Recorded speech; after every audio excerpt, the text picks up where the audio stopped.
کہ وہ جس پہ پولیس کیس بن جائے یا قابل دست اندازی ہے پولیس انہوں نے کوئی کام کیے ہوں. ظاہر ہے جو پولیٹیشن ہوتا ہے وہ کبھی مظاہرے بھی کر رہا ہوتا ہے, 144 کی مخالفت بھی کر رہا ہوتا ہے, اور بعض اوقات اس کا نام اس کے محبت کرنے والے یوں ہی ایف آئی آروں میں ڈلوا دیتے ہیں. اچھا, تو اس لیے اگر آپ فاروق ستار کو پرٹیکولرلی سامنے رکھ کے دیکھیں گے تو پھر تو یہ بات ٹرو لگتی ہے کہ یہ ان مقدمات کی نیچر جو ہے وہ سیاسی ہے, اور نہ تو ان پہ زیادہ اصرار ہوتا ہے, نہ کوئی زیادہ انکار ہوتا ہے, نہ زیادہ ان کی قانونی پیروی کی جاتی ہے. اور اگر فاروق ستار اشتہاری اور مفروری ہیں تو پھر اس تعریف پہ تو عمران خان بھی پورے اترتے ہیں, مفرور کی تعریف پہ نہیں, اشتہاری کی تعریف پہ, کہ وہ بھی ایک مقدمے میں ایسے ہی قرار دیے جا چکے ہیں تو ان کے گھر بھی پولیس بھیج دی جائے. عشرت العباد صاحب یہ کہہ رہے ہیں کہ یہ تاثر ہے لوگوں میں کہ فاروق ستار صاحب ابھی تک لندن والوں سے رابطے میں ہیں. تو لوگوں کی کنفیوژن کی شاید یہ وجہ بھی ہو سکتی ہے. بات یہ ہے کہ کنفیوژن, اگر آپ کراچی کی پولیٹکس کو رکھ کے دیکھیں تو کنفیوژن بھی ایک پولیٹیکل پوزیشن ہے. کچھ لوگ جو ہیں, بالکل ٹھیک بات ہے, جیسے پی ایس پی والے ہیں مصطفیٰ کمال صاحب, وہ ڈٹ کے اپنی پوزیشن انہوں نے لیا کہ جناب میں تو الطاف حسین کے خلاف ہوں. لیکن دوسری طرف جو کنفیوژن ہے دراصل یہ ایک پولیٹیکل پوزیشن ہے. اگر آپ اس کنفیوژن کو کمزوری نہ سمجھیے, اس کنفیوژن کو حکمت عملی سمجھیے. دراصل یہ کنفیوژن خود مینٹین کیا جا رہا ہے. لیکن اس کنفیوژن سے کوئی فائدہ ہوگا ایم کیو ایم پاکستان؟ مجھے لگتا ہے کہ ہوگا.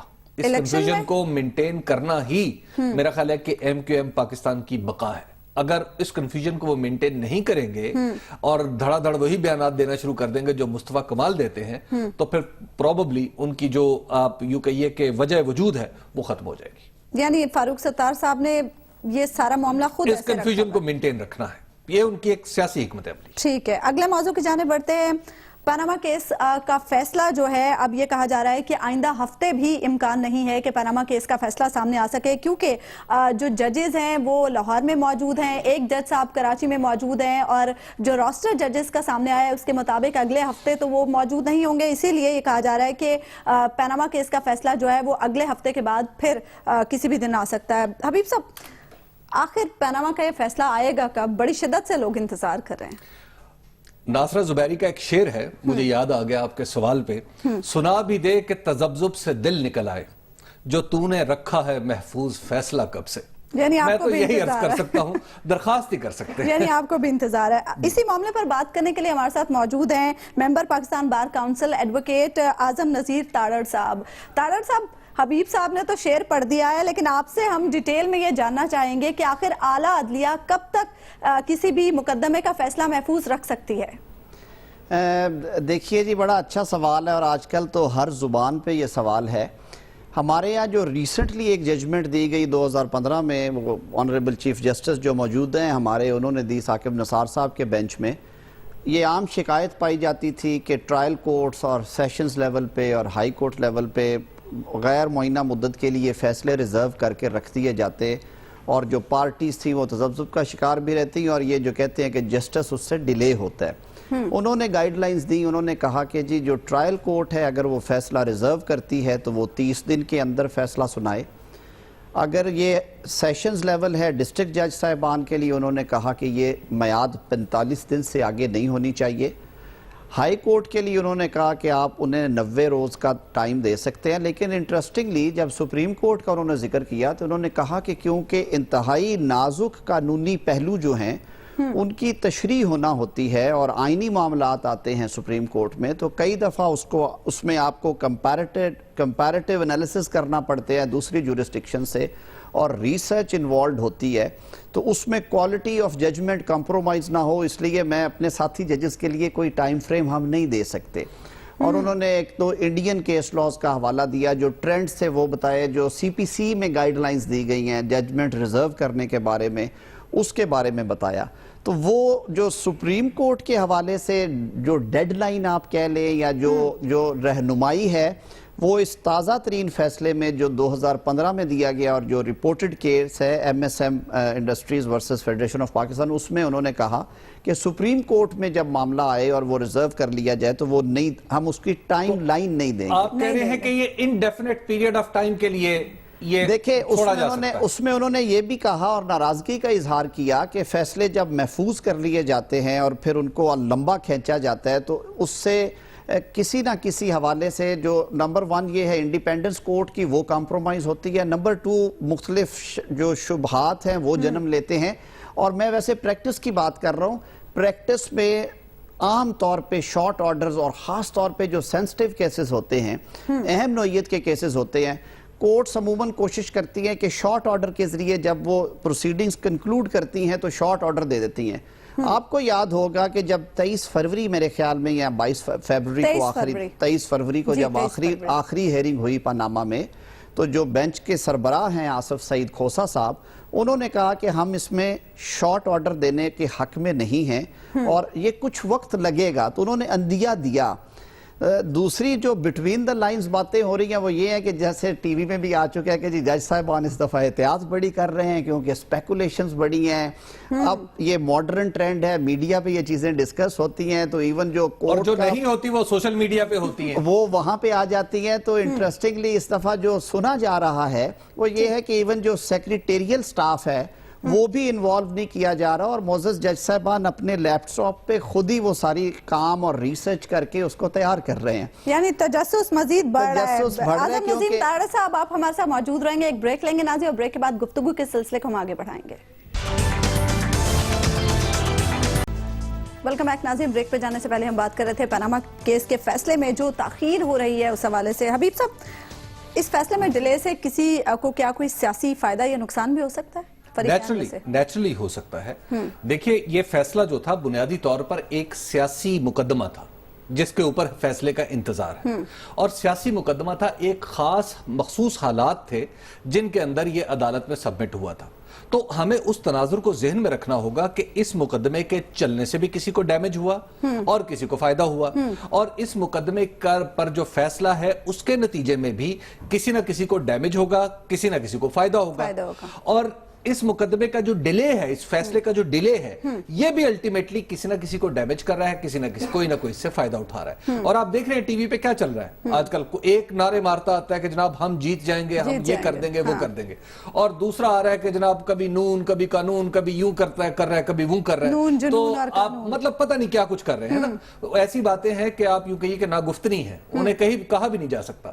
اور پھر سوشل میڈیا پہ جو کچھ چل رہا ہے، ایک دوسرے کے خلاف نبرد آزما ہے لوگ. تو یہ صورتحال ایسی، تو یہ جو تناؤ ہے، ایک جو سیاسی تناؤ کی جو کیفیت ہے، یس یہ کسی نہ کسی کے لیے فائدہ مند ہے، کسی نہ کسی کے لیے نقصان دہ. اچھا تاڑر صاحب، اب یہ جاننا چاہیں گے کہ عدالت کے پاس فریقین میں سے کوئی جا سکتا ہے یہ ریکویسٹ لے کے کہ فیصلہ جلدی سنا دیں؟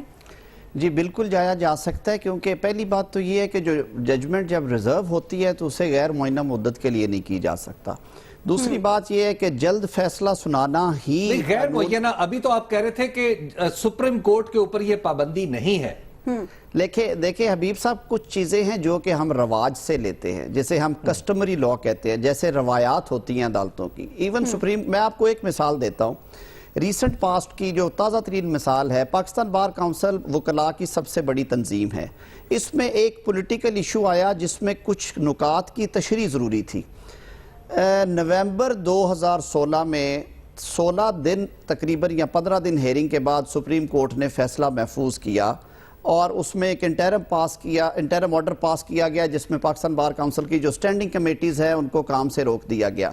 آج 4 ماہ گزرنے کے بعد ابھی تک فیصلہ اناؤنس نہیں ہوا، اور اس عرصے میں بار کونسل کے پلیٹ فارم سے چیف جسٹس صاحب کو بارہا چٹھیاں لکھی گئیں اور اپنے تحفظات سے آگاہ کیا گیا، اور درخواست بھیجی گئی کہ جی فیصلے کا اعلان کیا جائے. اور اس میں پھر وہاں سے پازیٹیو یہ وائز بھی آئیں کہ ہاں اس میں پروگرس ہو رہی ہے. یہ ایک بات ہے. میں جو بات آپ کر رہے تھے اس سے متفق ہوں. دیکھیے کئی مقدمات جو ہیں وہ سینسٹیو نوعیت کے ہوتے ہیں، حساس نوعیت کو سامنے رکھتے ہوئے اگر آپ کو اس کو بے جا طول دیں گے تو اس کے ایک تو اثرات آتے ہیں عدالتی فیصلے پہ. ججز ظاہر ہے آپ اس معاشرے کا حصہ ہیں، وہ سوشل میڈیا اور ٹی وی اور اخبارات بھی دیکھتے ہیں. یہ سارے جو تقریریں ہوتی ہیں اور جو بیان بازی ہو رہی ہے وہ بھی وہاں سے ان کی نظروں سے اور ان کے ذہنوں میں گھوم رہی ہے. اس لیے ہمیشہ جو حساس نوعیت کے مقدمات ہیں، آپ اگر پاسٹ میں جائیں تو ہمیشہ بڑے فیصلے شارٹ آرڈر کے ذریعے اناؤنس کر دیے جاتے ہیں. ٹھیک ہے، اس کیس میں کورٹ نے بڑے تحمل سے سنا، بے تحاشا ڈاکومنٹ سامنے آئے, بہت سارے دلائل دیے گئے اور عدالت نے مناسب سمجھا کہ ہم اسے مل بیٹھ کے فائنل ججمنٹ کی صورت میں باہر لے کے آئیں, تاکہ جو لوگوں نے شارٹ آرڈر کے بعد جو سپیکولیشنز ہونی ہے کہ اچھا جی اب جو وجوہات دی جائیں گی اس میں یہ بھی کہا جائے گا یہ بھی کہا جائے گا, اس سے بچا جائے. لیکن اس سے یہ بالکل مراد نہیں لی جانی چاہیے کہ یہ غیر معینہ مدت کے لیے اس کو ایڈجن کر دیا گیا ہے اور یہ نہیں آئے گا. ہاں, عدالت نے اٹھتے ہوئے یہ اندیہ ضرور دیا تھا کہ ممکن ہے ہمیں کچھ وقت لگے تو ہمیں کچھ ٹائم دیجئے گا, یہ نہ سمجھیے گا کہ یہ اگلے ہی ہفتے آ رہا ہے. تو اس لیے بہتر یہ سمجھا جاتا ہے اور یہ ساری دنیا میں یہ رواجن یہ کیا جاتا ہے کہ سپیریئر کورٹس بھی, چاہے وہ کسی کے تابع نہیں ہیں, چاہے سپریم کورٹ کو کوئی اور اس سے اعلیٰ عدالت حکم نہیں جاری کر سکتی, اور چاہے چیف جسٹس صاحب بھی اس میں حکم نہیں جاری کر سکتے, کیونکہ سپریم کورٹ کے تمام بینچز جو ہیں وہ انڈیپینڈنٹ ہیں اور ایک بینچ دوسرے بینچ کو حکم نہیں دے سکتا. طارق صاحب مجھے یہ بتائیے گا, میں سمجھنا چاہ رہے ہیں ہم کہ ایک قانون دان جب وہ بطور جج کے مقدمہ سنتا ہے اور مقدمے کی کاروائی اس کے سامنے ختم ہو جاتی ہے اور اس کے بعد پھر فیصلہ محفوظ کرنے کا جو انڈیفینٹ پیریڈ آف ٹائم ہے, میں آپ کی باتوں سے اس کو انڈیفینٹ کچھ کے لفظ کو بھی سم ترجمہ کرنے کی بجائے اس کو انڈیفینٹ ہی کروں گا, کیونکہ کوئی تاریخ تو متعین نہیں کی جا سکتی. نہیں, معینہ مدت نہیں لکھی ہے. اچھا, یہ مجھے بتائیے گا کہ کیا قانون دان ذہن جب دونوں طرف کے دلائل سن لیتا ہے تو کہیں ادھر ادھر ہو جاتا ہو؟ ایک چیز یہ لی جاتی ہے کہ جو فریش میموری ہوتی ہے وہ اسے فیڈ آؤٹ ہونے میں ٹائم لگتا ہے, اور ہمیشہ اچھا ہوتا ہے کہ آپ اگر تازہ جیسے امتحان کی تیاری سمجھ لیں اور آپ نے پرچہ لکھنا ہے تو آپ کوشش کرتے ہیں کہ جلد از جلد لکھ کے باہر. جب ہم رپورٹنگ کرتے تھے تو فوراً نوٹس لیا کرتے تھے تاکہ آ کے خبر بنائے. لیکن یہ جو اس قسم کے کیسز ہیں جن کی سماعت بڑی طویل ہوتی ہے اور وہ کئی پیشیوں پہ محیط ہوتی ہے, اس میں بڑے ایگزاسٹیو نوٹس لیے جاتے ہیں, اور آج کل ماڈرن ڈیوائسز کی وجہ سے کمپیوٹرز میں فائلز کنسٹرکٹ ہو جاتی ہیں اور وہ سارے پورشنز وہاں پہ ڈال دیے جاتے ہیں. وہ چیز ہے, میں اس سے ایک سٹیپ آگے جاتا ہوں کہ ٹھیک ہے کسی حد تک فیڈ ہو جاتا ہے اور جو امپریشنز آپ نے تازہ لیے ہوتے ہیں وقت گزرنے کے ساتھ ساتھ وہ نہیں رہتے. میں دوسری بات جو کر رہا تھا کہ انٹرویننگ پیریڈ میں جو ادر فیکٹرز ہوتے ہیں, میں کوئی دوسری بٹوین دا لائنز والی بات نہیں کر رہا کہ وہ کون سے غیر مرئی طاقتوں والی بات نہیں. فیکٹرز یہی ہیں کہ جس طرح آج کل یہ بیان بازیاں ہیں, سوشل میڈیا پہ کوئی ایک کیمپین شروع ہو جاتی ہے, میڈیا پہ باتیں ہوتی ہیں, انٹرنیشنلی وزیر اعظم جلسے کر رہے ہیں, عمران خان صاحب پریس کانفرنس کر رہے ہیں, اور جیسے دیکھیے نا اگلے روز اب فیصلہ تو محفوظ ہو چکا, لیکن مین وائل یہ خبر آ گئی کہ کوریا کی سپریم کورٹ نے پریزیڈنٹ کو امپیچ کر دیا کرپشن چارجز پہ. یہ اگر 23 فیبری کو اناؤنس ہو جاتا تو یہ ریلیونٹ چیز نہ رہتی اس کے لیے دونوں صورتوں میں. تو اس طرح کے انٹرویننگ پیریڈ میں کچھ چیزیں ایسی آ جاتی ہیں جو شاید فیصلے میں کنسیڈر ہو سکے پر ان پہ بحث نہیں کی گئی ہوتی. تو یہ بہت سارے فیکٹرز ہیں جس کی وجہ سے اچھے ججز ہمیشہ سے یہ کوشش کرتے ہیں کہ اس کو بہت طول نہ دے بلکہ شارٹسٹ پاسبل ٹائم میں, اور خاص طور پہ حساس نوعیت کے کیسز میں شارٹسٹ پاسبل ٹائم میں اس کو اناؤنس کرتے ہیں. طارق صاحب, یہ فیصلہ لکھنے سے پہلے ججز آپس میں ملتے بھی ہیں, میٹنگ بھی کرتے ہیں؟ ملتے ہیں, بالکل. پہلی بات فیصلہ لکھنے کے بعد بھی مشاورت ہوتی ہے؟ نہیں, میں آپ کو طریقہ کار بتاتا ہوں, آپ نے فیصلے دیکھے بھی ہوں گے. جیسے ریسنٹ مثال ہے ہمارے پاس جو 21ویں آئینی ترمیم جس کے تحت سپریم کورٹ نے فوجی عدالتوں کے قیام کے بارے میں آئینی جو ترامیم تھی ان کے بارے میں لیگل اور ادروائز کا ڈکلیئر کرنا تھا, اور انہوں نے پھر اس پہ اپنی ججمنٹ دی, اور وہ بہت بڑا کیس تھا. اس میں آپ نے دیکھا ہوگا کہ وہ فل کورٹ تھی, 15 جج صاحبان نے سنا, اور اس میں تقریباً میں کہوں گا کہ میجورٹی جج صاحبان نے اپنا فیصلہ لکھا. ناصر الملک صاحب نے جو چیف جسٹس سے جو سربراہ تھے انہوں نے جو فیصلہ لکھا اس کو 8 جج صاحبان نے اس کی توثیق کی. پھر سیپریٹ نوٹ آیا جسٹس کھوسا صاحب کا, سیپریٹ نوٹ آیا جسٹس عظمت سعید صاحب کا, سیپریٹ نوٹ آیا جسٹس فائز عیسیٰ کا, اور سب سے بڑھ کے جو پیونی جج تھے بلکہ نمبر 3 پہ تھے مسٹر جسٹس عاقب نثار صاحب جو ہمارے موجودہ چیف جسٹس ہیں, ان کا سیپریٹ نوٹ آیا.